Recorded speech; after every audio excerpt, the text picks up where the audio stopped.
Like, I can't tell you what to do, but also you want your legacy to be that the, like, most soundproof thing that was consistent throughout is that Vecna hates cats? Imagine with me, a kid, no more than 11, 12 years old, horribly bullied. The stuff of nightmares, his only comfort coming from his 3 friends and a fantasy world he gets to call his own. But one day he's greeted by someone with a warm smile and a kind demeanor, offering him the power to make his world real and the strength to protect his friends. Now, most people know not to make a deal with a stranger or a devil, but I think we here all know there is one person who just might believe in magic enough to take that.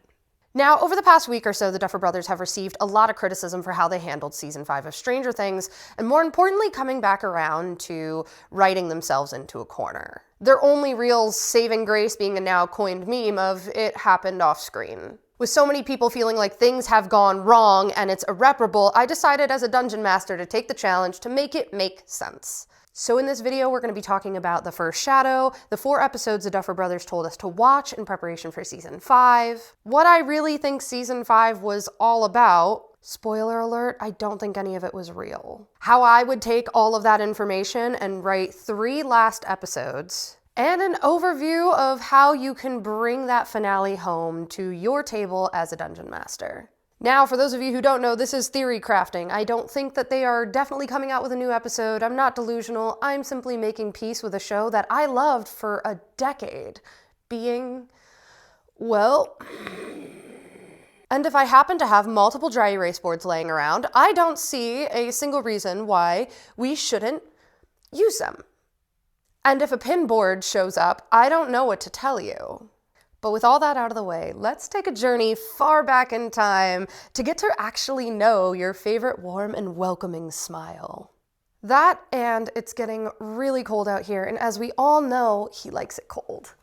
Luckily, we don't have to be cold to tell this story, though. Logically, of course, featuring tons of boards. And before you go all, conformity gate is over, conformity gate is over, I know, Deborah. And on the off chance it's not, and there is another episode, with how much division that they've caused in their own fan base, I think I would almost disapprove of them just surprising us with something else. I find that there's a level of social responsibility that comes when you are a multi-billion-dollar company. And it's not a lot of responsibility, no. But one might say the bare minimum is not fanning the flames of discourse to a point where people are threatening each other.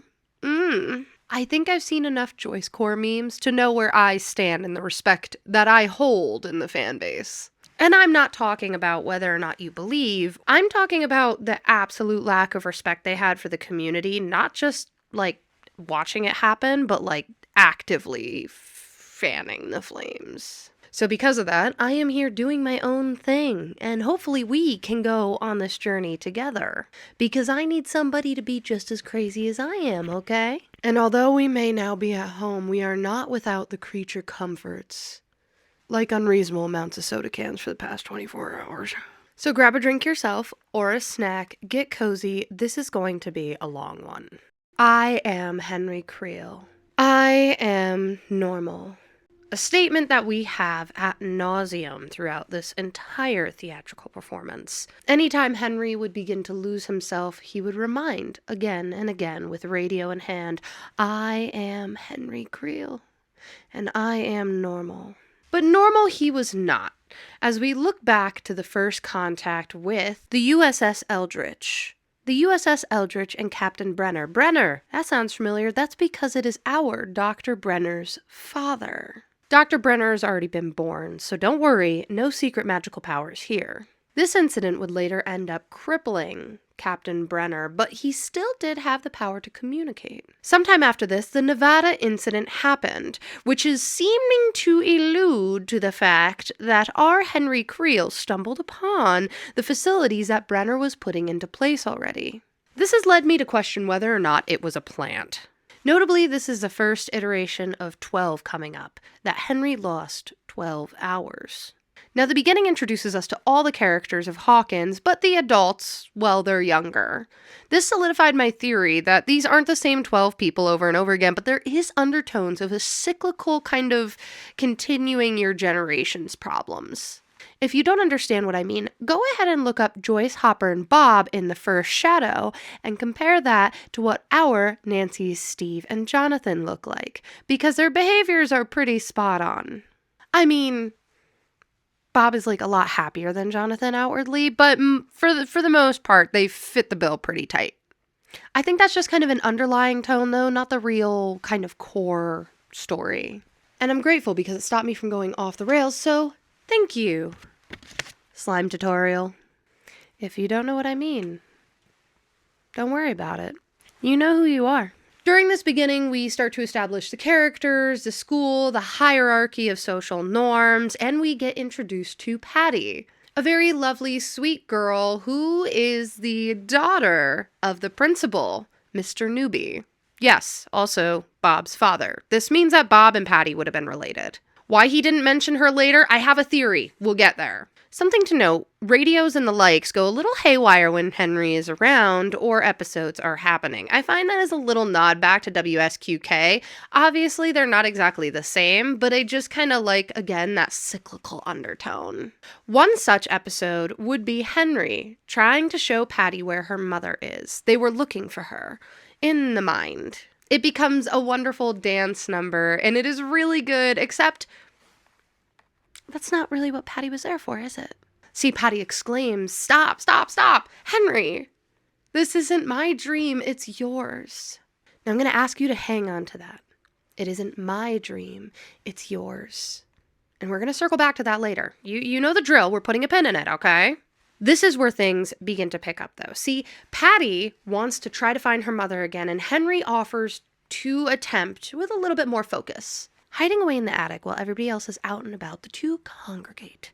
Almost a religious ceremony of sorts, candles, the works, as they try again to reach out to Patty's mother. This is when Patty's father and Henry's father meet to talk about the fact that the kids are dating. Realizing that they were nowhere to be found, they rush home, but separating the two wouldn't be so easy. See, Henry is in an episode, and this is where Principal Knigobi almost dies.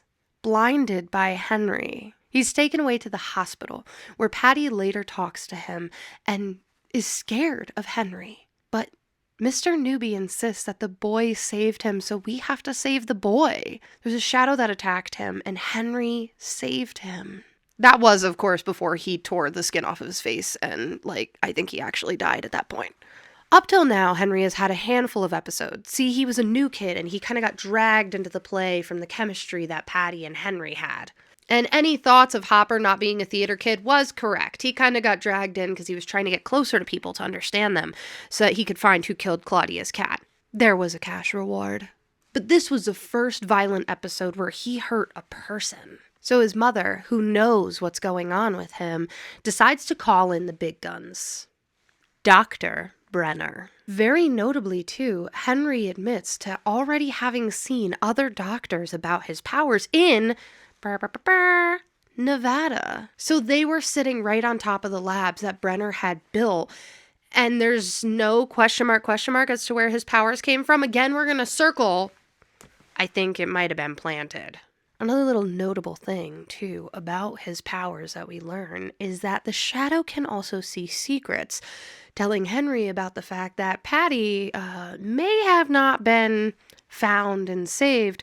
No. See, Mr. Knigobi was what we in the biz like to call a piece of shit and slept with one of his students. To hide it, he stole the girl and brought her away. Patty's mom left behind. So at this point, we have established the shadow likes secrets and fears, but what else does it like? This is where we learn that the shadow sucks out life force. Remember that time Jonathan said something like the more she eats, the more she hungers? Sound familiar? Dr. Brenner explains this to Henry and really tries to hammer home that the more he absorbs that kind of chill he gets when he kills a mouse or a rat or a bird or a cat, it's not just a shiver.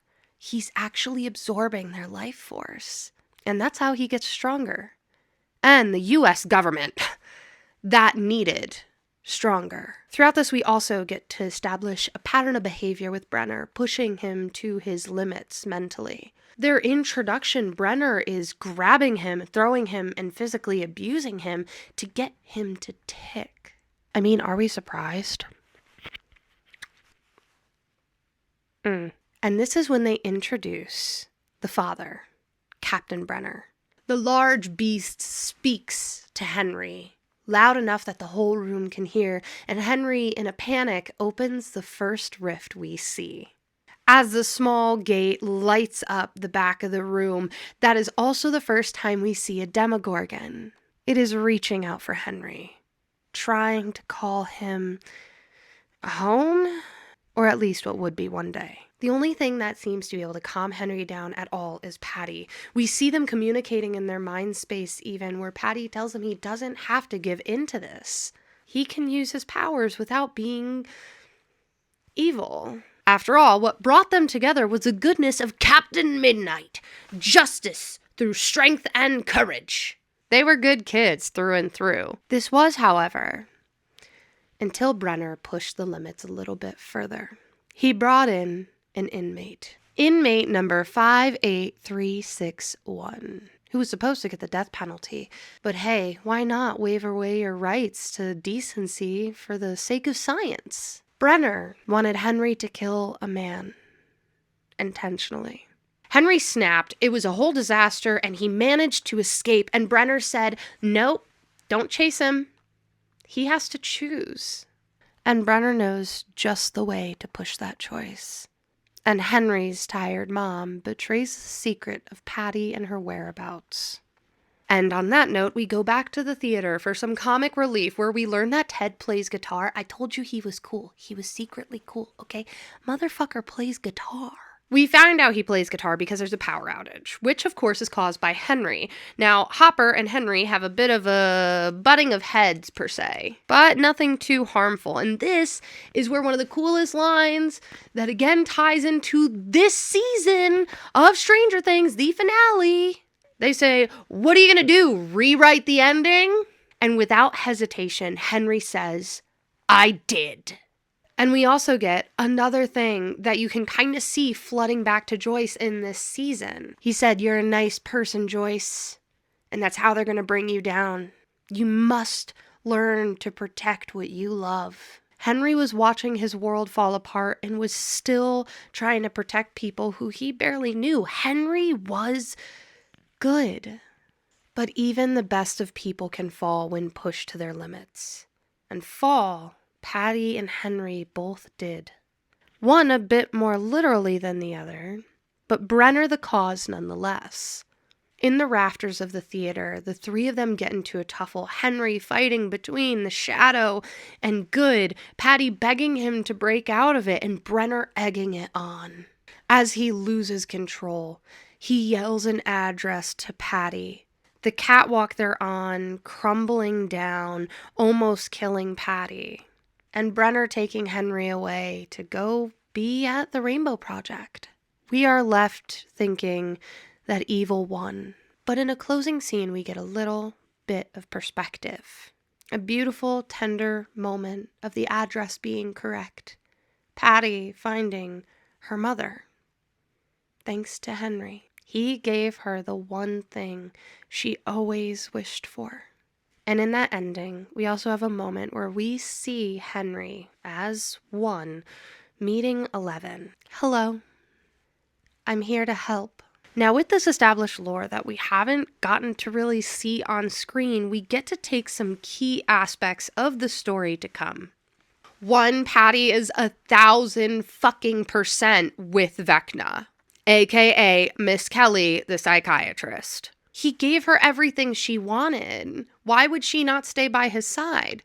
And seeing how Brenner treated him, how the parents treated them, finding out the secrets about her dad, I mean, Henry basically is a good guy. Something that wants to destroy the world? I mean, maybe it deserves it. We also establish Henry and Elle's connection. This is where I believe we first have the realization that 11 is Cass. We kept waiting and waiting and waiting for a betrayal to come, but I think that betrayal happened. Henry basically raised 11 and she just yoinked him into the abyss and then went to go make a crew of people to make sure he was gone. We also can confirm, yes, Henry chose this. He was a good kid. He's not a good adult. This was a choice. No redemption arc. He made his choice. The world was evil to him, so he was evil back. And honestly, I feel that, bro. I feel that. You do you, boo-boo. Oh, and lastly and most importantly out of all of this, Ted is cool. We all on the same page? We good? We all caught up? Then I would like to introduce you to my little friend. This is Demo Gordon because I am about to cook. Now, obviously, I made a lot of mistakes in my last theory, okay? We can acknowledge this, but I think it's important to see the background kind of mindset where you need to let your brain explore things and then narrow it back down. The process of making it make sense is not a fancy, pretty one. It's ugly. It goes all over the place. You just gotta let it happen and pick up the pieces. Dr. Owens himself says it. Men of science have made abundant mistakes of every kind. Granted, he was saying that about Barb, but, abundant mistakes, guys. Abundant mistakes. So we were given a couple of key episodes by the Duffer brothers that we were told to watch to prepare for season 5. And this is where the plot holes get even wilder because there's no way they said these 4 episodes. And this is what we got. With that, we have Will the Wise, The Spy, Massacre at Hawkins, and The Piggyback. Again, level with me, okay? Come here. The Duffer brothers said this. The Duffer brothers said to watch these, okay? There was a point in time where they knew exactly what they were doing. And I don't know if they lost the plot, we lost the plot, or what happened. But this some shit, okay? I'm whipping out the fidget pen for this one, okay? First, in Will the Wise, we learn very crucial information about Vecna that has nothing to do with the story, but I still find as important. Vecna hates cats. He has now killed multiple of Claudia's poor fucking cats. This means we're officially Henry haters, right, bub? Let me translate for you. Cats hate Vecna, too. Now, these are a little disorganized, but it's because the story of it doesn't matter. It's the key factors in them. So properly with Will the Wise, we start with True Sight. This is the first mention of it, and we circle back to that in season 5 when a lot of people are looking at the camera. I believe that is signifying those people have already been taken in some aspect or another by Vecna, because True Sight can see through the ethereal, can see us. I would also like to disclaimer at this point, I understand that Dungeons & Dragons was not the main idea of this show, but it is D&D centric. I am a dungeon master, and I am making this right per Dungeons & Dragons. Okay? I'm not a director. I'm not a writer. I'm simply a story guide, okay? But I play weekly. I am over 300 sessions in. I run 10+ hour sessions, okay? Ain't nobody sitting through a 10-hour session of a bad storyteller. Mediocre, maybe, but not bad. We also come back to Joyce. I will never, ever let anything bad happen to you ever again. Very much I'm not going to let you out of my sight. That is going to come back when we get to one of these other boards, okay? So again, bear with me. Put a pin in it. Next we have He Likes It Cold, okay? And there is a lot of discourse over this one because of the fact that X had a more reddish toned color palette. Have you ever been in a desert at night? I haven't, but I know what those temperatures feel like. And this is going to sound goofy, but X is definitely probably pretty cold for the fact that they are moving and grooving in those clothes and still not sweating. But what astounds me more is if they wanted to keep accurate, they'd probably have been in even less layers by the time they got to the top of that radio tower, let alone to X, let alone to the battle. I'm going to give you a little survival tip, okay? If you are sweating in your clothes and it is cold, you need to take layers off, okay? Because you can break a sweat in the cold, and that sweat is going to do a number to your body if you leave it on when you're cold. Real not good, okay? But I promise you the fact that they can be exerting themselves that much and be casual about it is the sign that this place is cold.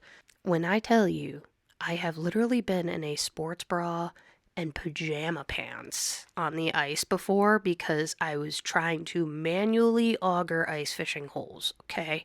And put up a tent by myself. You get hot. But I think we're seeing this towards the beginning and not really again for a while because I think at that point Will was still fighting it. We also have him freaking out about his now memories, and I don't think he actually dug the tunnels. Again, we're going to get there. We also establish that the tunnels are not safe. They're not safe. The upside down tunnels are not safe, okay? You can't just go for a casual walk in them. So that's episode 1, going against a lot of things that we kind of saw. The second episode, however, this is where, when you watch it back through, this is where some like little gears start turning for me. See, the episode opens. The episode that the Duffer brothers told you to watch in preparation for season 5. The episode they told you to watch. The intro is Hopper getting a radiation bath, screaming because of the toxicity of the caves that are tainted with the disease that is the upside down, okay? Okay? That's the intro. We also really quadruple down on the fact that Will feels the burn even from a distance. You hurt the hive mind, you hurt Will. The very least in his current state. And again, I think that's because he's fighting it. But that's speculation right now, okay? We're talking the facts. Hurting the hive mind hurts Will. Upside down in tunnels are toxic, okay? They also reference in this episode Will getting lost in the woods. And I'm gonna be so real with you folks, it is not a happy memory. Not that we needed confirmation that it wasn't a happy memory, but like the Duffer brothers told us to watch this to prepare for the season. They told us to do this. Now here's where my brain started really turning, okay? This next part is mostly speculation, but it's mixed with some fact, okay? But this is the basis for the intro to this video and my entire theory. See, the government was responsible for Will being in pain. And when he comes to from that pain, from that coma, what happens? Oh, he doesn't recognize anyone. He doesn't recognize anyone, not even his own, family. Ooh, but he does recognize his friend Mike. Not as Mike, but his friend. Why does he recognize Mike? Now, this is where I will reference that there are comics, and in the comics it shows that his entire worldview was horrifying. Everything looked like monsters. So why would Mike not look like a monster? Now, the rest of the comics, most of it's been retconned, so, it's not too heavy on that, but the fact that he recognized him as friend,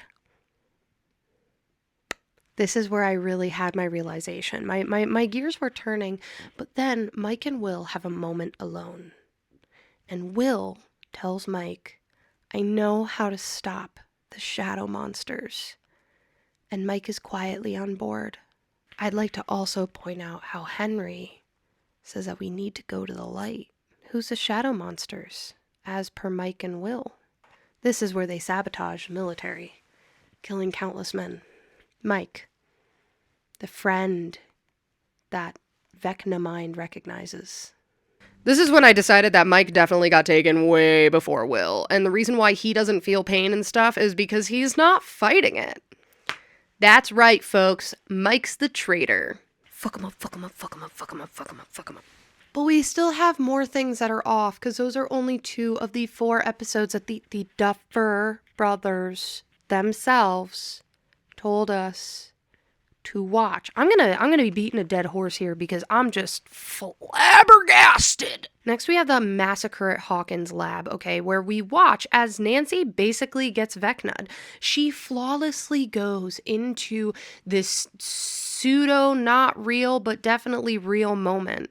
And in that moment, it echoes almost the exact scene that her and Jonathan are in, where the room is flooding, except instead of icky, white, weird matter, it is blood.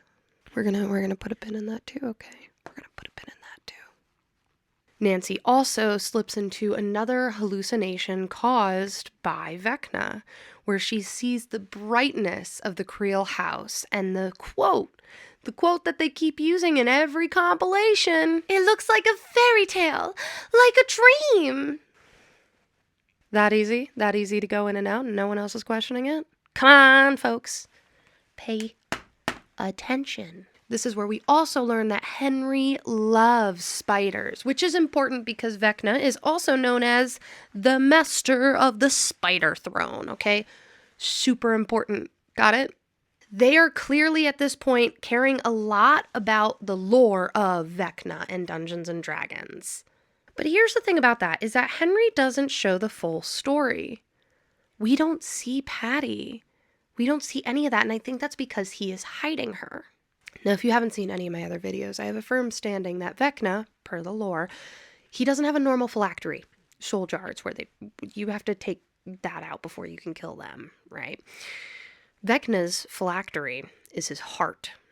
And I think they did a play on words here, because Vecna's heart would have been Patty, a.k.a. Miss Kelly, a.k.a. the psychiatrist, a.k.a. the woman who wears the key to Vecna's clock on her neck. And at the end of this episode, we also get the most crucial information of all. We have the scene in the Rainbow Room where Henry kills everyone except Elle. This is where the whole cast theory comes in, but that doesn't matter, okay? That betrayal doesn't matter. What matters is as Elle begins to shake and cry, seeing so many of her family at this point dead, Henry tells her not to worry. They're not gone. They're right here with me. Right in here, motherfuckers. They're not gone. They're still with me in here. They're not gone. Which I feel like because they've pointed us in this direction, we also have the idea that they keep on using "Who wants to live forever?" We got the bad ending. We got the bad ending. Now the piggyback has a lot of tiny text, so I'm not even looking at you for this, okay? You can just listen in. One key thing is the fact that 2 days later, people were already leaving the town, even though it's quarantine, ? We also have Hopper's Enzo order, which is veal, no, lasagna, 2 orders of breadstick, and Chianti. He couldn't pronounce it right, and when Joyce corrected him, he rolled his eyes, telling you that he's never going to pronounce it right. Not Hopper in the end. This is also where apparently the Upside Down isn't toxic and the bats are biting people. But at this point, I'm going to be honest with you, I think that was also a Vecna illusion. Because we kind of established that the bats don't kill. And also, this is where we find out that Robin, one of her greatest fears, is rabies. Okay, she keeps saying how scared she is of rabies. Put a pin in that one again. Pin, got it. Are you taking notes? You should be taking notes. Do you need a notebook? Do you need pens? I can't get that for you right now, but you could pause the video and go get them. You back? You good? We also see another seamless illusion with Max and Lucas. Again, these seamless illusions are really, really important. Elle also takes memory walks, establishing when things are wrong or out of place. That is the way to hop memories. We were establishing this all the way back then. Guys, we got the memo years ago. And then we have Elle continuing to try to reach out to Max, but I think some bad news bears. It is darkness and nothingness because Max is in Vecna's head. She's gone. At least stuck. And I don't think it's a matter of just getting her some music. Sorry. And to me, I think the most important missing piece is what happened to Argyle? What happened to Argyle? I keep seeing people saying he was in California. Are you aware that was California? Surfer Bro Pizza was in California. They moved to California. Why would Argyle be in Hawkins? He was in Motherfucker, Argyle was there. Go back, watch the end of the season. There's a moment where Nancy and Jonathan are talking about the fact that he hadn't gotten his college acceptance letter yet. They are hammering into the side of a house. And what do we see? Nancy look over and be like, is he cool? And Argyle's just like meditating, looking for some shrooms, bro. What happened to Argyle? So this is a lot. This is a lot to take in. This is a lot to absorb, especially because The Duffer brothers told us to watch these episodes in preparation for season 5. Now, some of this wants me to have some sort of confidence in conformity gate again, but I don't anymore. Sorry, not sorry. I still believe the story isn't over. I don't have a lot of faith in basic human decency anymore coming from the other side. Not after the documentary. I'm not even going to bother with getting into the documentary, other than a couple of little spark notes, which is it looked like they had ChatGPT. They later said it was Google, but that's been so controversial. I don't know. I wish I cared. But at this point, like, what is happening? They went into this, like, basically shit-talking other writers, talking about how we have to have every loose end tied up. You want to tie up every loose end? Do you know what a perfect knot is? No, it's not perfect. It's just a perfect knot. It is the basics, and you couldn't even figure that out. Do you know a slip knot? Not the band. Real knot. At this point, I think an Eagle Scout, just because they know what knots are, could have probably tied up more loose ends than whatever this was, okay? Demo fatigue? Demo fatigue? There needs to be demos. It's not going to make sense if there's not... At one point, they literally are interviewing people who are like, well, I don't know what we're doing here today. We're here. Howdy doody, we're going to figure it out as we go, aren't we? And yes, it is normal for writers to not have scripts finished by the time that they are filming and in production. But there is a very large difference between not having a script written, not knowing the full direction, being prepared for rewrites and changes, and not having any clue how you are going to close out a decade-long legacy. The amount of people, cast, crew, who put so much love into this. Like, I can't tell you what to do, but also you want your legacy to be that the, like, most soundproof thing that was consistent throughout is that Vecna hates cats? What is going on? It was water. Stay hydrated, folks. So I'm to the point where I've lost the plot. I'm no longer trusting in their judgment until I have been proven otherwise by actions, not puzzles and tricks and goofy gabs. So let's get into it. Welcome to our board of heroes and villains. Now, something that I discovered rewatching season 5 under the this is the information I should be taking with me is that all of season 5 was definitely fake. Not just, oh, Hawkins fell ahead of time. No. They're all living their greatest fears. Which circles back to that point of, I think they were taken sooner because Robin's greatest fear was rabies. Remember that? And, like, the Upside Down all of a sudden wasn't toxic? So we're going to take a moment to go through their fears and just a little tidbit about each of them, okay? We've got Free Willy, okay? We all know he was afraid of coming out and of being friend-zoned. He got both. God bless that man. I do believe he is the eye of Vecna. Then we have Michaemus Prime, whose greatest fears were losing 11 and becoming like his father. Oop, we had both of those, didn't we? I believe he's the hand of Vecna. Then we've got Jane Doe, spelt dough like pizza dough freezer, as in I piggybacked from a pizza dough freezer. I believe that she is Cass, but also this is where I believe that Callie was not in season 5. See, I believe in season 5, obviously Vecna is an overarching threat, but some of her biggest fears include the military, okay, like what's led by Dr. K. Dr. K is the 11th letter in the alphabet, it belonged to 11. And also that Callie is living a horrible life. I mean, Callie got caught in order to save 11. So Elle is witnessing the aftermath of that, per her fears. And then we have Dusty Bun, okay, whose greatest fear was losing Steve, logically, everybody's, and the wormhole. But not the wormhole itself. No. That's pretty cool. It's the fact that he got it wrong for too long. He was too late to saving his friends. Go back and watch the vitriolic fear and emotion that you have when he starts screaming, I was wrong. It wasn't just a mistake. It costs his friends' lives. Or so he thought in that moment. And he almost lost Steve because of it. Speaking of mother, he has one fear and one fear only, and it is failing to protect his friends. which throughout this he did over and over again. Oh, that and being too big to fit in.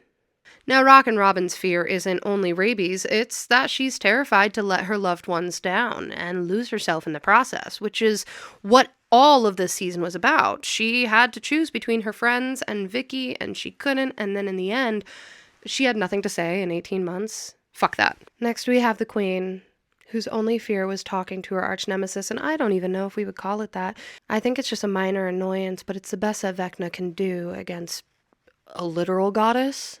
Next is Rambo, whose greatest fear is probably being reminded of Barb, like that bloodied pool filling. I told you to put a pin in it. And her family being hurt. Hurt like her parents in the hospital and dying, and Holly being just gone. Next, we've got Rangoon. And if you haven't seen the Crab Walk Run, I don't know what to tell you. What in the toxic masculinity is your greatest fears being talking about your feelings and breaking up with your girlfriend? I can't. Then we've got Romeo and Juliet. Lucas's fears obviously being Max gone, and Max's fears being stuck and becoming like her brother parents with her anger issues. Man, we really are just hitting every nail on the head. It's like whack-a-mole, except with hopes and dreams dying along the way. Now, I'm going to say a hot take. Via my own kind of beliefs on here, I don't think Elvis Presley is dead. I'm going to make it make sense. Don't worry. Stick with me, boo-boo. I'm going to make it make sense because you don't have to kill all of your favorite characters in order to have a meaningful ending. Now we're going to take a mid-roll break for the jokes that I put on the board. I mark them very particularly with a yellow star as reference to the fact that they are jokes, since some of y'all just don't get it. But that's okay. I'm making changes for you. Pepe Sylvia, okay? Pepe Sylvia. Did you know that that's an anagram for El Pavis? Do you know what a Pavis is? Pavis? Pavis.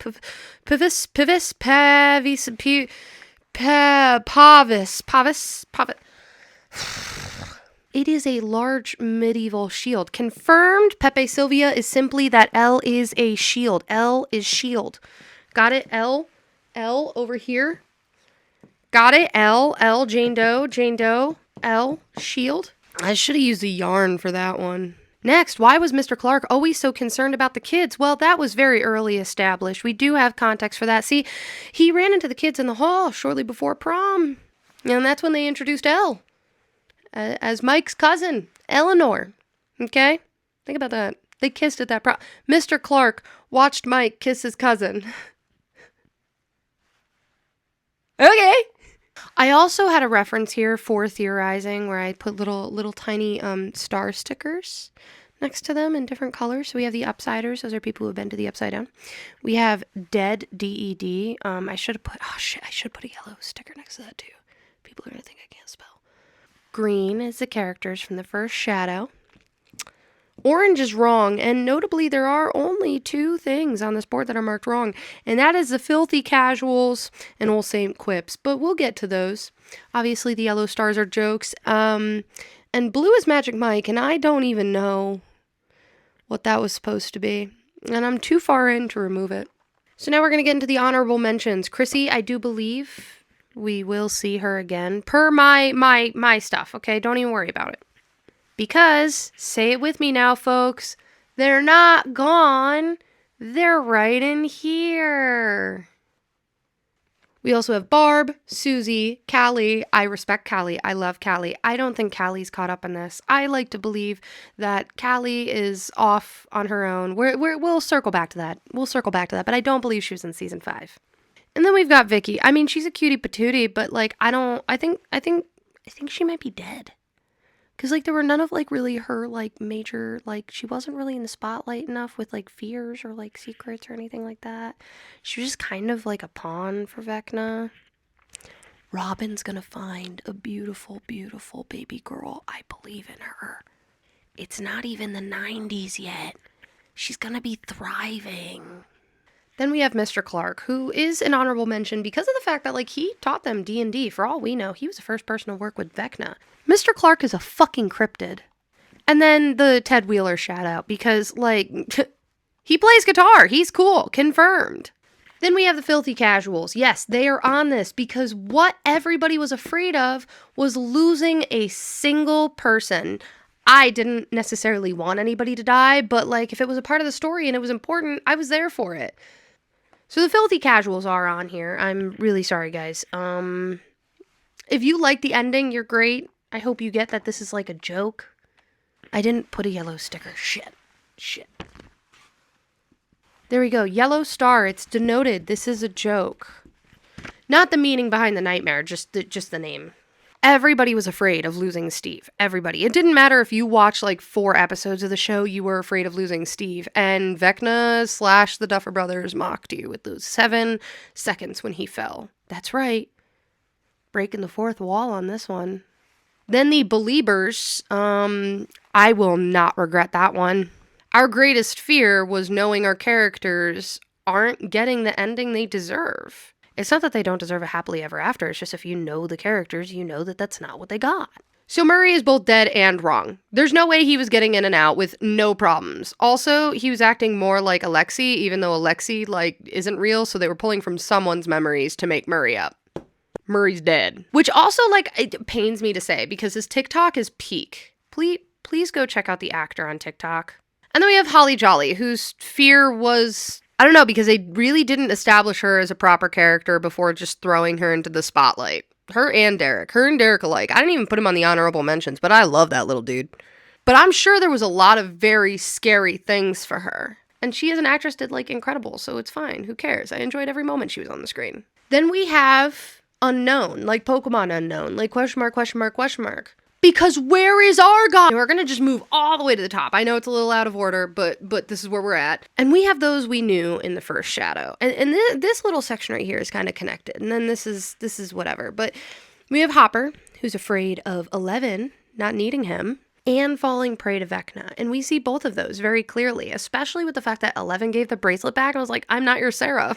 What? Now the Boeing AH-64 Apache over here, they're most afraid of losing Will.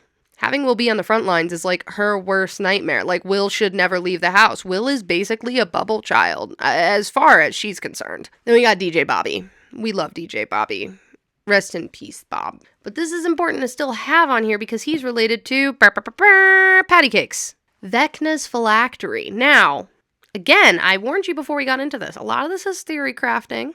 We got the facts, but now we're in Dungeon Master brain, okay? She's dead. Okay? She's dead.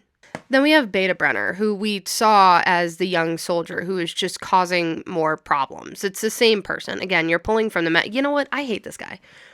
I want him off my board. He's dead. We don't need him anymore.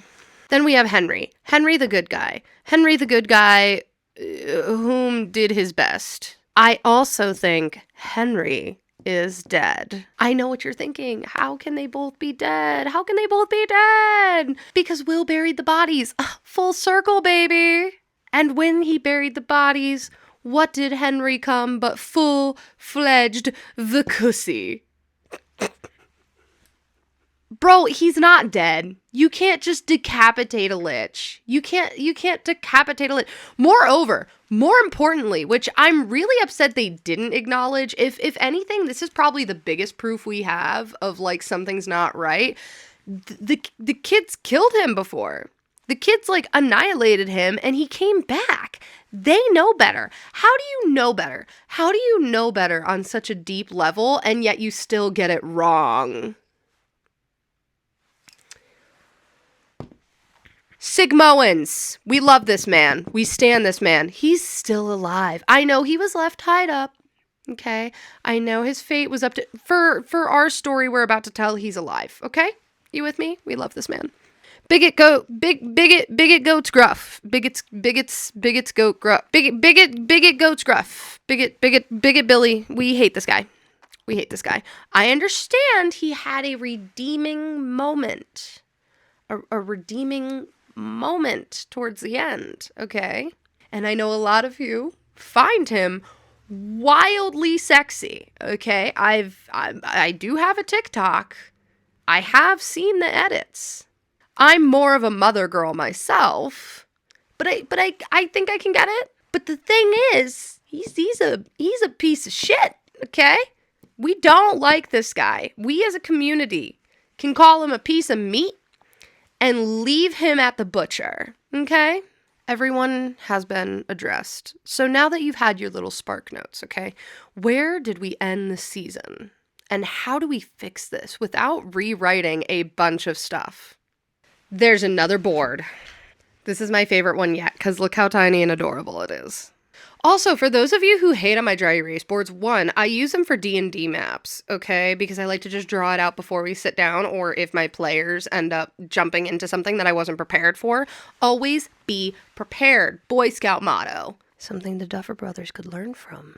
Can we just, force the Duffer brothers to go do, an Eagle Scout project? Oh, she likes it cold. Oh my god, bro. So this next part is going to be how I would add 3 longer episodes or movies to tie up all the loose ends. Make sure that we make everything make sense without rewriting anything that we have seen on screen.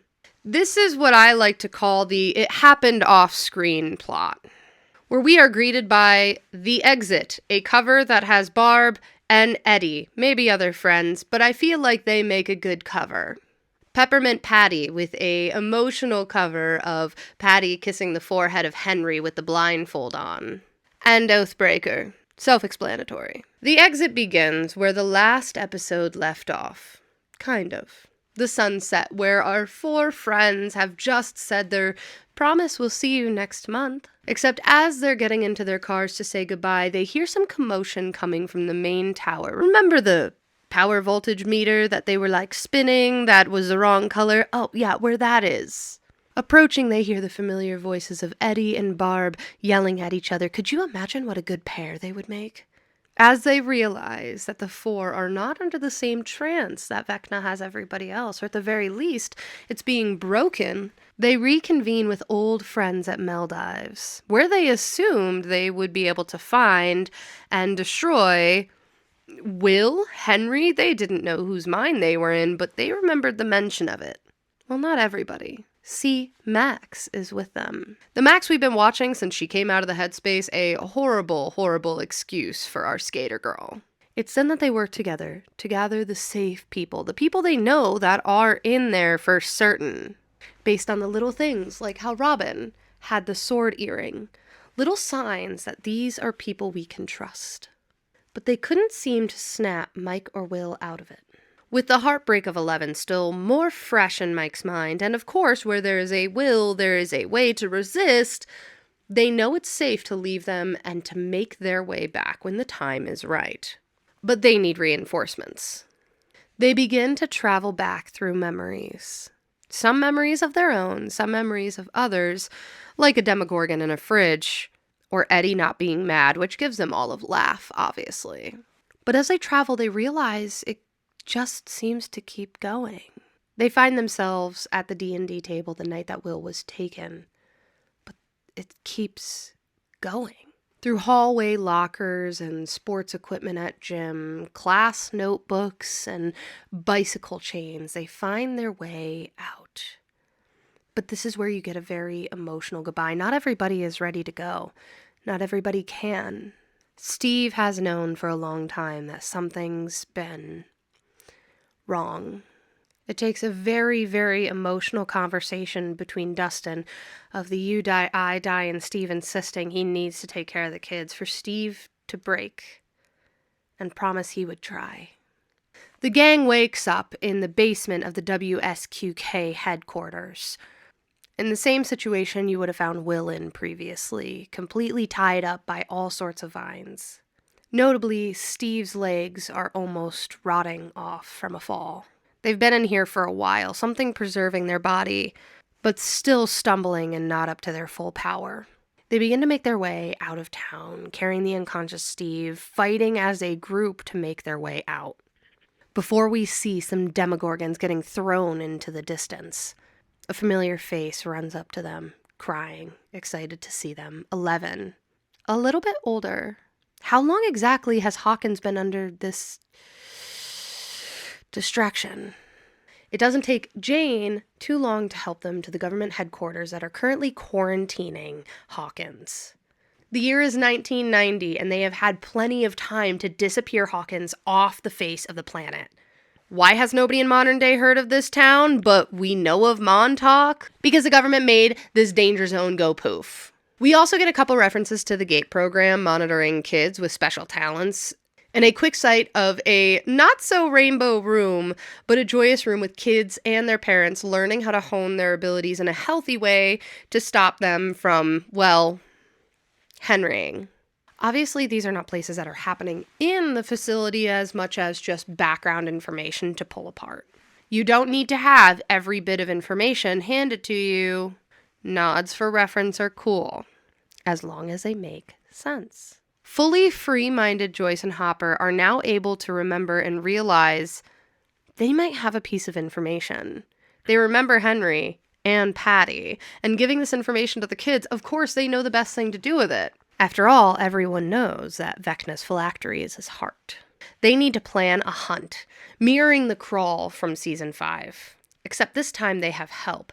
Head of ecology for the Upside Down, Argyle, comes out, ready to rock, making some stupid pun of him being ready to find the root of the problem. Look, you can't tell me that some dude who does unreasonable amounts of shrooms who knows what's going on wouldn't be a crazy good help for navigating pandemonium.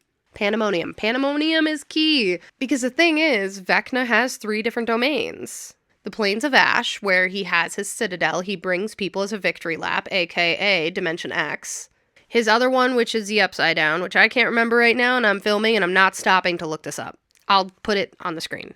And Pandemonium, a series of caves like a labyrinth to get lost in, aka the caves that Will dug. I still don't think he dug them. I think that was a part of his nightmare.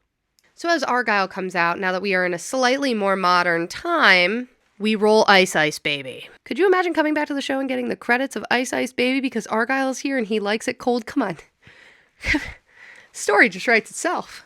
Then comes Peppermint Patty. Elle, now knowing safe people who are okay in the mind, aka those who have, Barbin friends.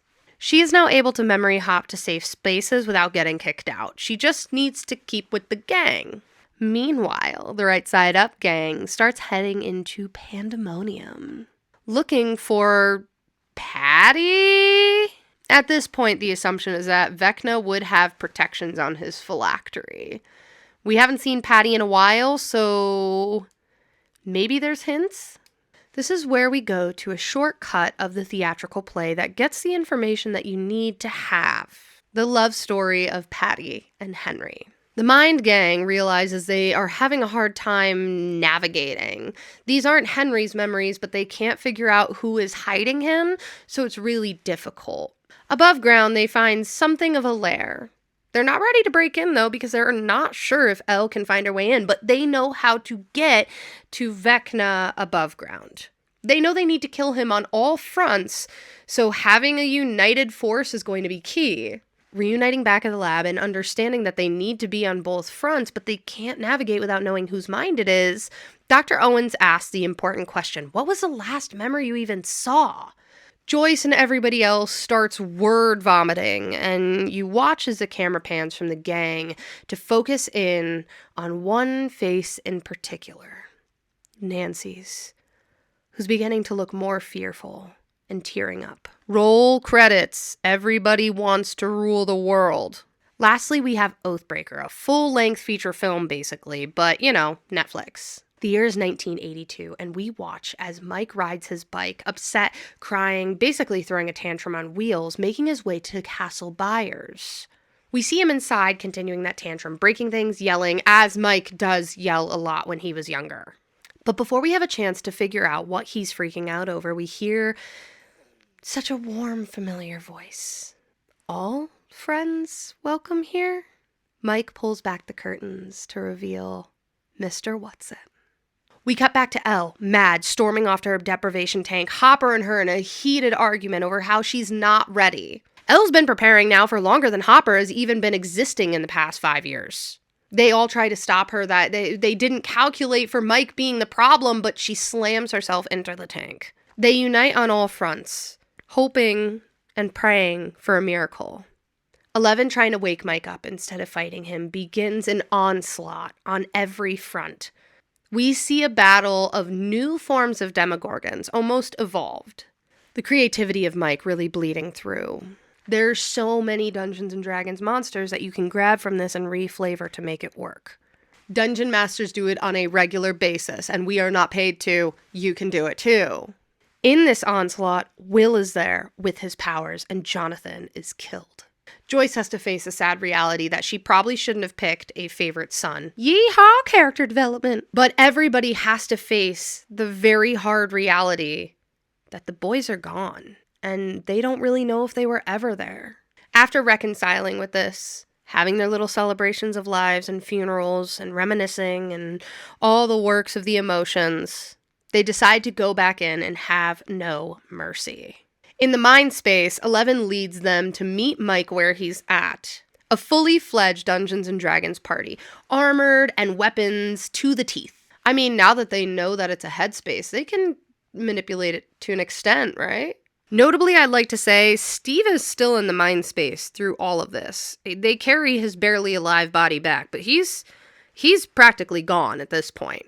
We see our unlikely heroes fight the Thessal Hydra, while above ground, Vecna, with a witch of a siren of Patty, and all of their little army fight in the tunnels, literally turning pandemonium into pandemonium. You have 2 epic battle opportunities here. 2. Please make it longer than a conversation had with friends. Celebration is bittersweet, though, as they win. Dustin sets a torch, burning pandemonium to the ground, making sure he watches Vecna's remains gone. In the mind, we see friends like Murray and Barb celebrating, including Steve, as they slowly start to disappear, teary-eyed, knowing that winning, it's not a victory for them. But as they have their goodbyes, the screen goes dark and we get a familiar 18 months later. But like for real this time.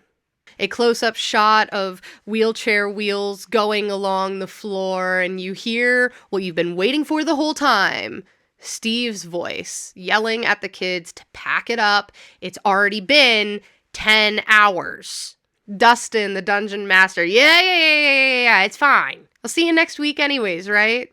Everybody, yeah. In a new place, in a new apartment. You know those old, like, township apartments where it's, like, one house that was separated into a bunch of different apartments? Do you know what I'm talking about? They find themselves in a building like that.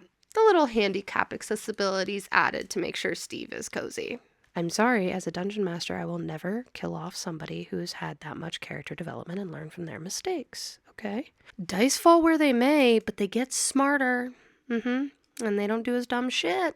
And I am not going to force them into something that they are too smart for. As they all start packing up and you hear Nancy in the kitchen yelling that they have breakfast ready, it is not a dinner to end the day and end the screen. It is the start of something new. And the phone rings. The familiar voice of Susie on the other end. Jane and Hopper have a lead on the boys. Camera pans to outside as we watch the gang loading into the WSQK van, now repainted on the side with Nuggets Paranormal. Steve's coughing as he pulls up because this was something that was supposed to be said in confidence. And as they all pack into the van, handicap accessible for mother, of course, Robin yells at the gang that they have to be faster about this next time. And the synths begin to play of Billy Joel's River of Dreams. In the middle of the night, I go walking in my sleep to the valley of fear, to the river so deep, I must be looking for something, somebody to find, and it can only be seen by the eyes of the blind. Max would definitely be blind. She's alive, but she's blind. You are not going to tell me in any universe that girl got her eyeballs back. Especially not in the 90s. Like, nowadays, we got, like, some weird neurotechnology. Maybe she'll see again in, like, her, 60s. And that is how I would end Stranger Things. With the proper choose-your-own-adventure ending. Do the Byler fans get their happily ever after through evil? The absolute deception of a century, regardless. And it also leaves room for you at home, to bring Nugget Paranormal to your table. Now, I don't have this fully done yet. You are going to get this proper as a module. If you are in my Discord, it's going to be free. It is Stranger Things inspired, so I'm not making money off. Look at me. I'm not making money. I'm not selling this. It's going to be free. I just want to give you some fan content that you can bring home. Inspired by my favorite show. Free. Now, obviously, with 2 traveling villains escaping off into the distance, you can bring this to any of your tables. Maybe even NPCs to assist your evil party. I feel like I also need to note, like, I'm not like a big Byler fan. Like, I don't dislike it by any means. It's just, with this story, it makes the most sense. Even though up until the ending, I was like huge into like Mike and 11 are perfect, but like, it's the 90s. 11 and Robin definitely are going to go clubs together. It's fine. It's fine. Everything's fine. They're thriving. But in case you're a creative DM like me and you don't need the full module, which I will be making a video on to close things out for the sake of like teaching you how to play. That's right. If you want to play Dungeons and Dragons, but you've only liked Stranger Things, I got you. We're going to do this together, okay? Not this time, next time. Next time.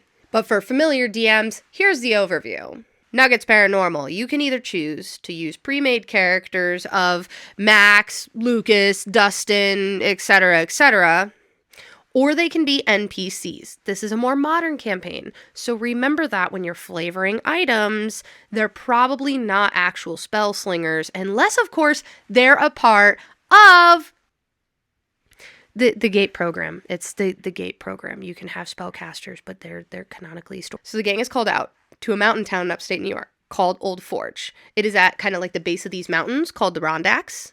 I saw the eclipse from those mountains. They're fucking insane. It's a fire tower mountain, so it's really cool.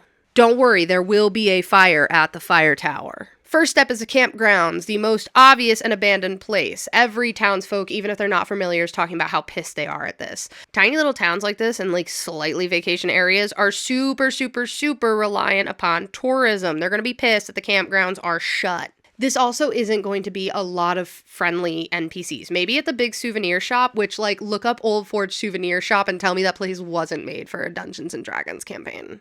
Or like Pathfinder, do whatever module you want with this. I'm just going to balance the paper stuff to D&D because that's what I know best. The campgrounds, at night, the lights start to flicker, and what do we have but a demo bear. Can you even see that? Whatever. It's an owl bear, but it's a demo dog. But like, demo bear. This is a first sign that the boys are definitely here. If you want to toss in some like herbal tea, healing potions, or like smaller items, this is a place to do it. Next is the haunted houses. A series of houses throughout the town all have protections, puzzles. Go crazy with them. These are Will the Wise puzzles, okay? So think like Will. If they get past any of the puzzles, they realize all of the houses are attached. They don't have to go to every house to figure it out. The tunnels all come together. Unless your entire party has an intelligence of 1, they can figure it out. At the bottom is a sacrificial altar, except instead of the remains of Henry and Patty, no, you have a bunch of dead bodies that all pull themselves together into a gibbering mouther. These things are horrifying. They're nasty. Make sure you describe them just as fleshy and icky as they are. If you do not tell your players that this thing is both oozing and wailing, I'm going to be very disappointed. Notably about this, though, there is mud and shells from the local waterways, which leads you to Old Forge Pond. I had a little fun with this one because it's basically a kelpie, but it's called a hippocampus. But reflavor it a little bit, reflavor it a little bit. Make it have one of those little flower heads, Maybe make its stomach open up, but it has the head of a horse as a distraction. Ooh, maybe we make it a duck. My friend Diana the Rose has like a really good video on making monsters like horrifying like that, like a duck, but like secretly it's a big monster underneath. Do that here. Notably going up to this fight, it is on ice. This is all happening in the winter, okay? So this is like breaking through ice. If they beat it, though, they're filled with this warmth of gratitude, kindness, thank you, queen, blessings. And as they're overwhelmed with all this emotion, the ice below them begins to glow and radiate, and all your players can heal at this point. Basically, just mark off a long rest, go crazy.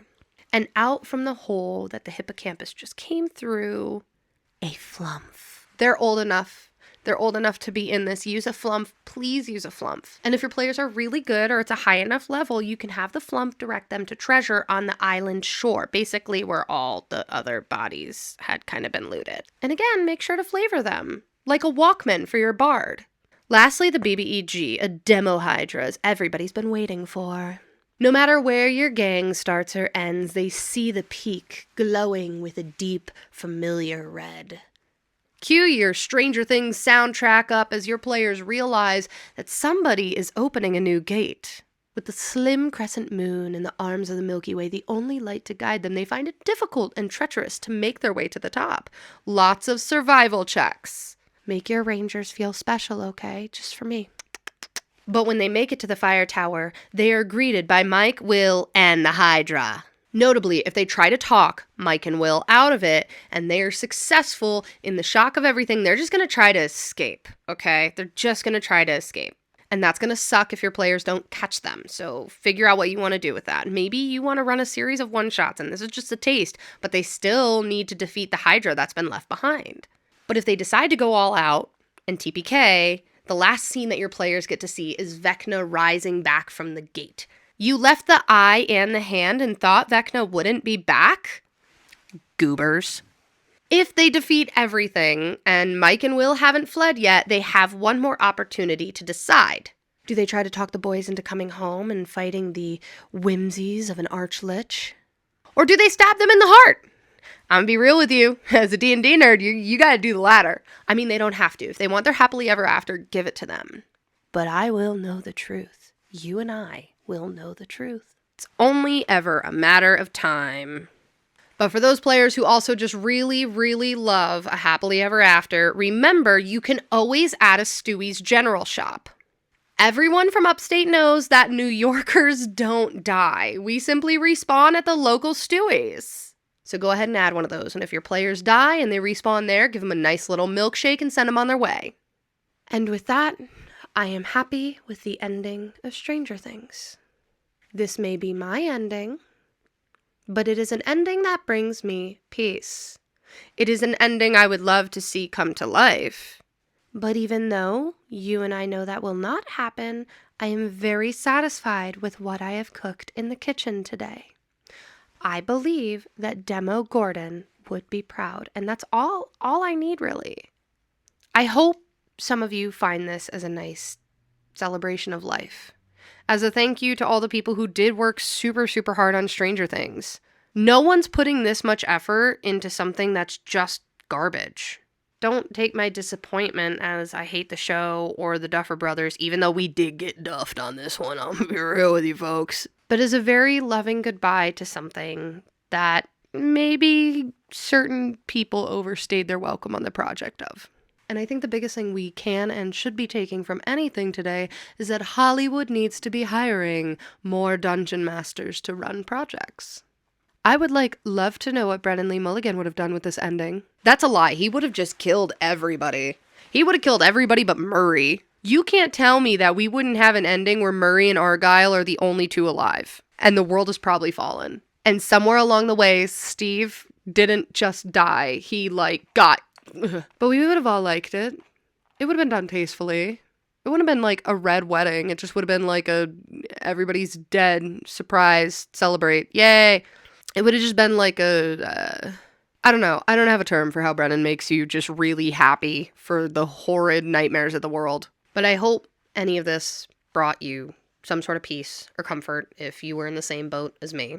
I will have this out proper at some point in the coming weeks. And if any of you are in New York around March 14th, I am going to be guesting at a convention, which is very exciting for me. I might be running a panel. I might be running some D&D for some kids. Might be judging some cosplays. Might be doing a little bit of everything. It is a geek outbreak over in Oneata, hosted by one of my favorite couples over at It's Getting Dicey. And this isn't a sponsorship. I'm doing this for the love of the game. And hopefully I get to see some of you guys there. But for now, wearing this jacket inside has me a billion degrees. And turns out she also happens to like it cold. So take care, stay well, and I'll see you in the next one, folks. I think I need another dose of water. Sorry, I'm back with like a closing note. One of the reasons why I kept seeing it come up over and over again that the ending went the way it did was because it was supposed to be made for kids. But like, you are not shoving vines down their throats like that with doing all of that, and then you're gonna tell me that this show is for kids. What? Like, I'm sure there's kids who watch it, but you cannot tell me that you're catering to kids and then do like all that. That's not how that works. Make it make sense. And y'all go like drink some actual water.